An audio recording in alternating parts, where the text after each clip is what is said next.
The company was a scam and I got paid 50 rand. Yeah, for the month, working the whole month. I wouldn't sleep for 2 days full. Automatically, with a lot of black people, it's assumed that, oh my gosh, why hlanya? Like, you know, it's a mental condition, it's bipolar. Bipolar people are crazy. My relationship with my mother, as a result of that, I really did resent her a lot. When I was 10, I went through a very traumatic experience that resulted in my PTSD diagnosis this year. I drank the whole pack of gin pains and a couple of gulps of methylated spirits. So my name is Itumeleng. I am an independent researcher and I'm currently doing my Masters in Politics and International Relations with the University of Johannesburg. I'm a small town girl, born and bred in the Vaal in Meyerton. My entire childhood life was spent there until end of 2016 when I was doing my matric, and beginning of 2017 when I then moved to Auckland Park. For 3 years I was completing my degree in politics and international relations, and then I moved to Rivonia for about a year when I started working my first job, and then I lived in Wilgejevel for about a year, and life took a very sharp curve and I found myself back in the Vaal again in 2021. So in terms of my upbringing, I am the last of three children between my parents. I've got 2 older brothers, so I grew up very spoiled. I was born to 2 academics. My mom is currently a lecturer, but she was initially a teacher, and so was my dad, and he became a principal before he resigned to pursue his entrepreneurial ambitions. I find myself often in a place where I feel very, very grateful for how I was raised. It might not have been the easiest. My parents were divorced. They got divorced when I was a year and 6 months old. So a very huge bulk of my life was spent as a child that was growing up in a broken home. But even with that, my parents really tried to step up and be there. They were very supportive people, and I think that really impacted a whole lot of how I turned out to be. I've always been an overachiever. The earliest memories that a lot of my family members and people that are very, very close to me have of me is just the fact that Onasa told her she would never keep quiet. Like, she would always have something to say. You know, she was always bubbly. I think I've had my fair share of challenges. The first challenge that I can think of that really rocked my life was my parents being divorced. That on its own came with a lot of challenges, trying to navigate my way through that situation as a very young child, because I was around 2 years old when it happened, a year and 6 months, about 18 months, yeah. And they were divorced.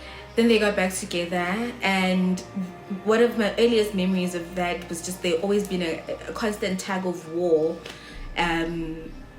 It was such a challenge. I mean, with examples of things like, as a young child, like 4 or 5 years old, being put into a position where you have to choose where you're spending your Christmas, you know. That for me was very, very traumatic. Either way, you'd always feel like you're missing out on something happening on this end. You're scared of the one parent resenting you, you know. Another one of my biggest challenges has been my relationship with my mother as a result of that. I really did resent her a lot for some of the things I felt I had to deal with because of the divorce. It was actually the millennial mom, and she was saying, you know, with divorce, it's so difficult for you as a single mother because the kids will literally hate you for being the parent that stayed, you know, the parent that was there. And I mean, I'm learning about this kind of stuff, and I'm watching it and I'm reading about it at this big age, even though it's not that big. I'm still a baby. At around my 26 years of being alive on this earth, and it's really helping somehow to heal the childhood traumas that I experienced. When I was 10, I went through a very traumatic experience that resulted in my PTSD diagnosis this year. I was violated as a young child, and my family knew about it, but nothing was done. So that's where a lot of the resentment actually came from. And it started manifesting itself around when I was around 12. That was my first suicide attempt in grade 6. I had to get hospitalized, and it was too late at the point that I got to the hospital for them to pump my stomach. So it was either I die in ICU or I puke out what I drank. I drank the whole pack of gin pains and a couple of gulps of methylated spirits, right? So that was my first attempt. And then I was diagnosed then with clinical depression. I was put on anxiety medication, antidepressants, and that's when I was introduced to sleeping pills, prescription sleeping pills, that is.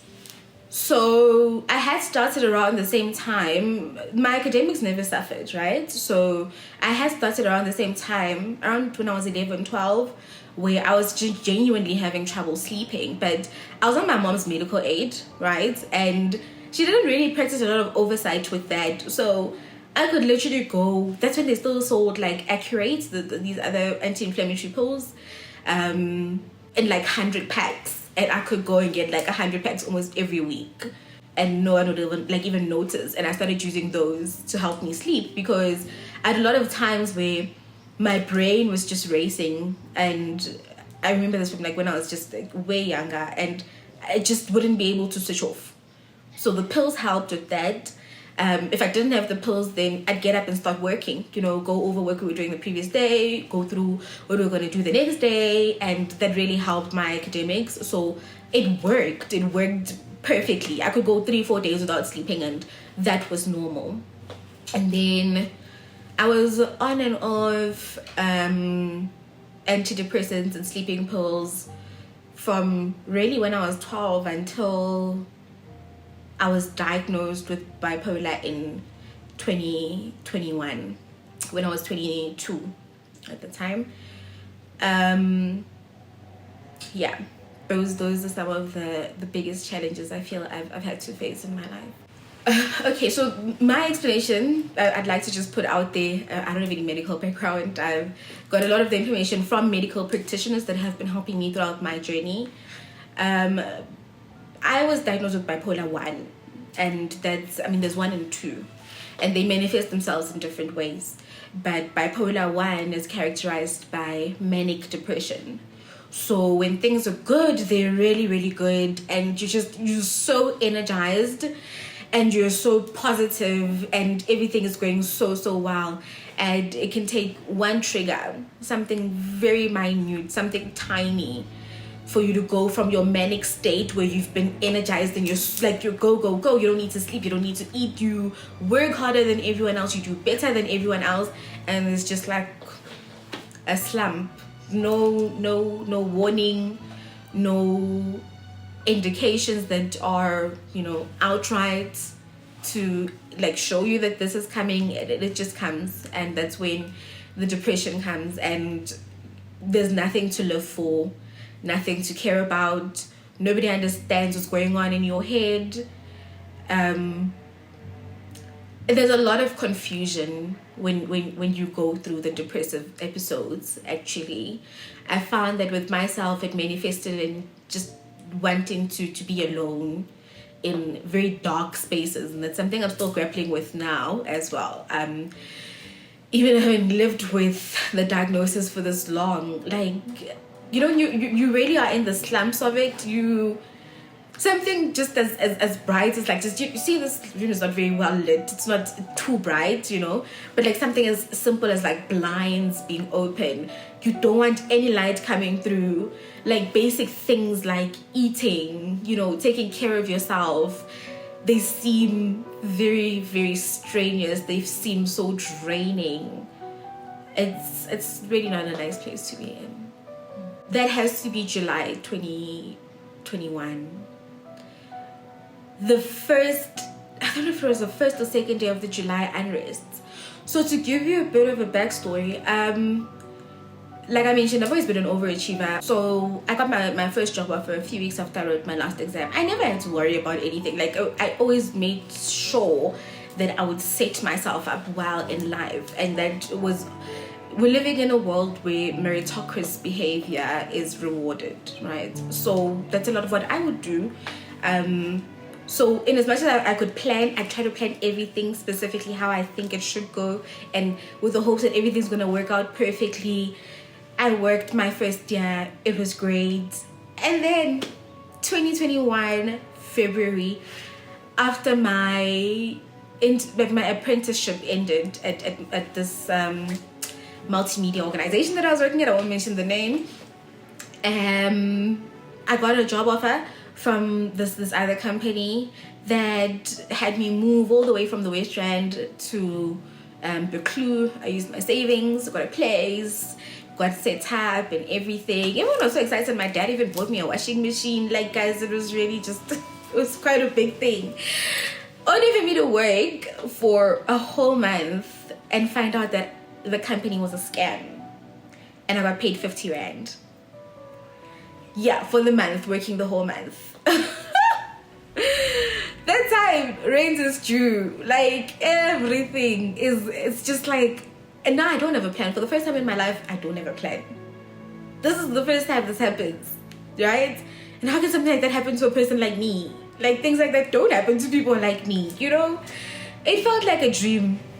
That's then where my stand, you know, my one-on-one stand with bipolar started manifesting. Because then I had to pack up everything and move home.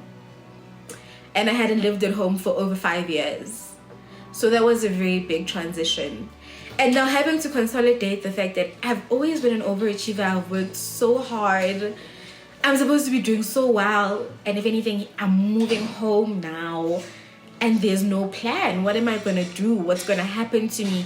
My whole entire life is in the north. My social life, you know, everything that I've known for the past 5 years is here. And I moved to the Val beginning of July, end of June. And then shortly after that, I think it was the first or second day of the July unrest. So I had mentioned briefly that I'm passionate about politics. But politics is what drove me crazy this time around. There was just so much happening in a short space of time. You turn on the news, people are running around with food, there's fire everywhere. You go on Twitter, there's these circles, the way they're speaking about the same thing. We didn't have Twitter spaces at the time, but you know, it was trending and it was quite big, and then Twitter spaces started around then. I wouldn't sleep for 2 days full. I was just up, a keyboard warrior on my phone because I found something to pour myself into. But no, I wasn't sleeping and I wasn't eating. And I had a manic depressive episode on the third day in the middle of the night where I wanted to take my gown and run away. Literally. So I was at my grand's at the time. She had to call my family. That's after I'd gone on social media, on my Facebook, and I literally had a rant. I spoke about everything that was like sitting very heavily on my heart. Me being violated as a child, you know, feeling failed by specific people in my life when I needed them to. I tagged them. Like, at some point I started trending and I kept getting like a lot of friend requests. And before I knew it, I was at the 5,000 mark where I couldn't receive any more friend requests, you know. So it was around the same time that like people just started calling my parents, calling my family members. Hey, did you see Itumeleng's posting this? What's happening? Then by the time they got to my grand's that night, when I was my manic depressive episodes had actually started, I had to be restrained.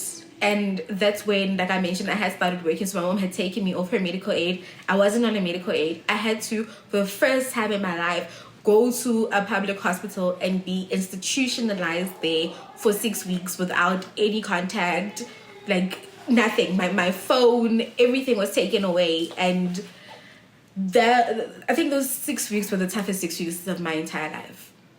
Well, I think it's... I should put this on the record. This is the first time I speak openly about my diagnosis. So I have a lot of friends and family members that actually don't know that I was diagnosed with bipolar 1. But with the ones that do know, I'll start with my parents. It was I saw them go through a lot, watching me go through the stuff that I had to go through. And it was not easy for them. There was also elements where they were just like, things were just going too well. Maybe there's like elements of witchcraft here and that kind of stuff. But I've just generally been very hesitant of speaking out about this, because automatically with a lot of Black people, it's assumed that, oh my gosh, why hlanya? Like, it's a mental condition, it's bipolar people are crazy, and you don't want to go into an interaction with people or a person where they have already seen that element of vulnerability to you that is so easy to be able to manipulate.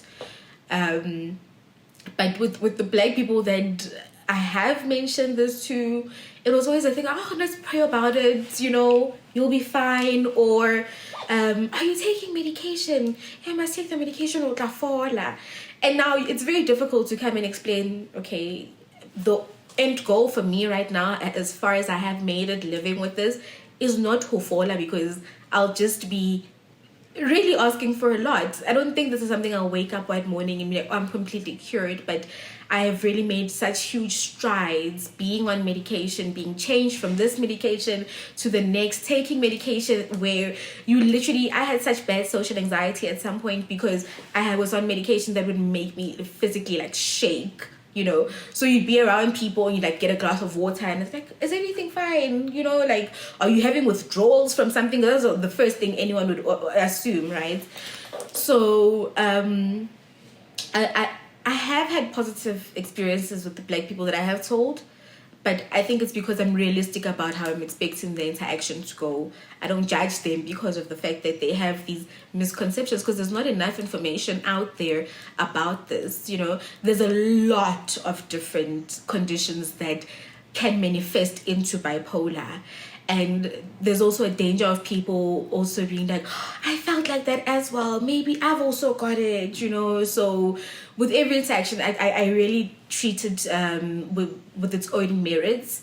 But I am a very big advocate for just checking in on your mental health. It doesn't mean you need to be going through something. And if I'm with someone that allows me to talk to them about something like this and puts me in a place where I can be open enough to share this kind of information, I really appreciate leaving the interaction, at least having empowered them to like, let me just go find someone just to check in. Doesn't have to be anything wrong with me seeing a therapist or psychiatrist. Now you must also explain the difference. Like, okay, I'm seeing a psychiatrist because this is a specific doctor that specializes in like the pharmaceutical side of mental health, right? Then they know more about these conditions and what treats them better. You might not need to see a psychiatrist because you would need a referral to get to a psychiatrist, but you can see a psychologist, a therapist, because people don't even know the difference between these things. And yeah, it's very, very important to be able to have an open mind when you are someone that is living with a mental condition about the fact that people might not be as supportive as you expect them to, or know as much as you would think that they do, and take it for granted. I'm in, I think, the best place I've ever been in my life, a better place that I could have ever even dreamed of being in my life. And there are two things that I'd say brought me here. The first is dealing with my triggers and dealing with issues that I've had to dig up from so many years ago because they were manifesting themselves in my life. I had to take accountability. That was another really big thing. And I had to forgive a lot of people that didn't ask for my forgiveness. So that's what got me here. And the second one is just my friends and my family. I don't think they actually realized how much they carried me through when I felt like I had nothing and I had nobody. My friends, when I was hospitalized, my parents and my close family members would always say, like, your friends were calling every day. They wanted the numbers to the hospital. They were putting up a fight. They wanted to come and see you there. They wouldn't believe us when we told them they couldn't come and see you. We couldn't even tell them which hospital you were at. And I was just like, wow, that really had me take a step back. Like, these people value me, and they value my life. And I just hope and pray that's because that's what they've gotten from me, and that's something that I'll be able to give them, because that's what carried me through that very, very dark time in my life. My words to anyone that's going through issues or questioning things about their mental health: if you even have those questions, there's absolutely nothing wrong with that. No matter how you're feeling, there are facilities at government institutions. There are a lot of things that you can try and do to help yourself through that. But just be kind with yourself. Be kind with yourself, and understand that this comes with waves, and Godspeed.